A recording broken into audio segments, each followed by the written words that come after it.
তো আমরা এখানে একটি র্যাম দেখতে পাচ্ছি। তো র্যামটির মধ্যে অনেক ময়লা, দেখেন ফাঙ্গাস পরে বা জঙ্কার পরে একেবারে অবস্থা খারাপ। ওইভাবে ভালো করে বোঝা যাচ্ছে না, বাট একেবারে অবস্থা খারাপ। তো আমরা প্রাথমিক অবস্থায় এই র্যামটিকে ক্লিন করে দেখব যে এটা ডিসপ্লেটা সাউন্ডটা অফ হয় কি না। তো দেখা যাক, এখানে ভালো করে দেখা যাচ্ছে না, বাট জঙ্কার ধরা আছে, অনেক ভালোভাবে জঙ্কার ধরা আছে।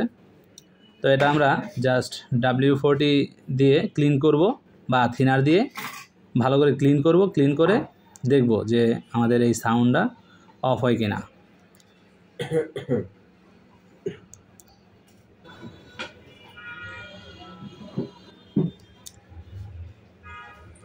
তো এখন র্যামটা আমরা ক্লিন করে নিয়েছি।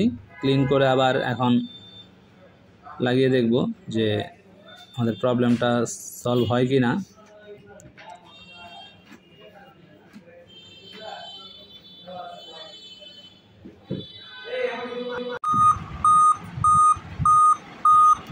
আমরা দেখতে পাচ্ছি যে প্রবলেমটা সলভ হয় নাই, এখানে সাউন্ড হচ্ছে, তার মানে আমাদের র্যামে কোনো প্রবলেম নাই।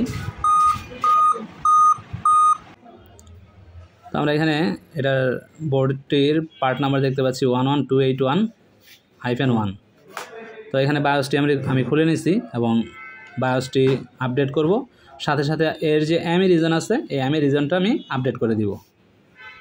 তো এমই রিজন আপডেট করলে আশা করি কাজ হয়ে যাবে।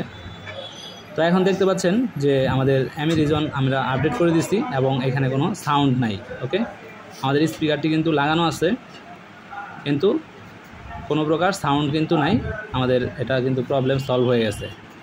সো এর যে প্রবলেম ছিল সেটা হচ্ছে এমই রিজনের প্রবলেম ছিল, আমি আপডেট করে দিছি বায়োস। এটা আমাদের এক্সট্র্যাক্ট এমই ছিল, আমরা PRD রিজন করে দিছি। তো এতে কিন্তু কাজ হয়েছে। ধন্যবাদ সবাইকে।